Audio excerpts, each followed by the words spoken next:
খুলনায় শিশুদের সাঁতার প্রশিক্ষণের সমঝোতা চুক্তি করেছে এসওএস শিশুপল্লী ও রেজাউল সুইমিং একাডেমি। চুক্তির আওতায় একাডেমির প্রশিক্ষকরা নিয়মিতভাবে শিশুদের সাঁতারের প্রশিক্ষণ দেবেন। খুলনায় শিশুদের সাঁতার প্রশিক্ষণে সমঝোতা চুক্তি করেছে এসওএস শিশুপল্লী ও রেজাউল সুইমিং একাডেমি। চুক্তির আওতায় একাডেমির প্রশিক্ষকরা নিয়মিতভাবে শিশুদের সাঁতারের প্রশিক্ষণ দেবেন। এর মাধ্যমে শিশুদের শারীরিক সক্ষমতা বৃদ্ধি ও পানির ভয় কাটাতে সহায়তা করবে বলে আশা করা হচ্ছে। এ সময় উপস্থিত ছিলেন রেজাউল সুইমিং একাডেমির পরিচালক জিএম রেজাউল ইসলাম, এসওএস শিশুপল্লীর program director doctor Mohammad Ashraf Hossain, SOS শিশুপল্লীর program assistant director Mohammad Zubair Rahman, সাংবাদিক M Saiful Islam, SOS program officer Mohammad Mamunur Rashid. SOS শিশুপল্লীর কর্মকর্তারা জানান, শিশুদের খেলাধুলা ও মানসিক বিকাশের অংশ হিসাবে এ উদ্যোগ নেওয়া হয়েছে।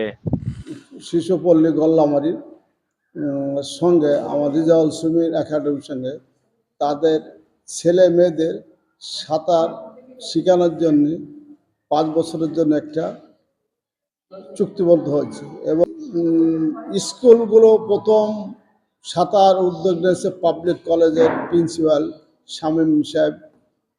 উনি প্রথম উদ্যোগ নিয়েছে স্কুলদের, সেখান থেকে শুরু হয়েছে ইসলামে কলেজিয়েট, ইসলামে, তারপর একটা কলেজে নেভি আঙ্কার।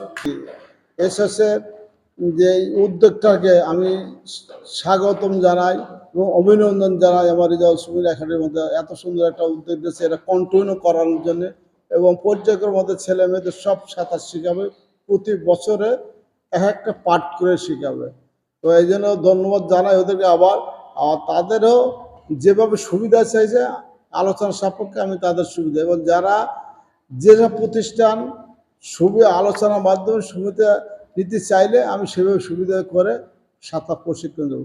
আমি চাই খুলনা শহরের প্রত্যেকটা স্কুলের ছেলে মেয়েরা উদ্যোগ হয়ে আসে, প্রিন্সিপালের মাধ্যমে বা কর্তৃপক্ষের মাধ্যমে এই জায়গাটা সাঁতার প্রশিক্ষণ পদক্ষেপ নিলে তাহলে আমরা একটা রেকর্ড সৃষ্টি দেবো যে খুলনার প্রত্যেকটা স্কুলের ছেলেমেয়েরা প্রিন্সিপাল বা ম্যানেজমেন্ট কমিটির মাধ্যমে সাঁতার শিখে গেছে এবং কোনো স্কুলে সাঁতার না জানার কোনো ছেলেমেয়ে থাকবে না।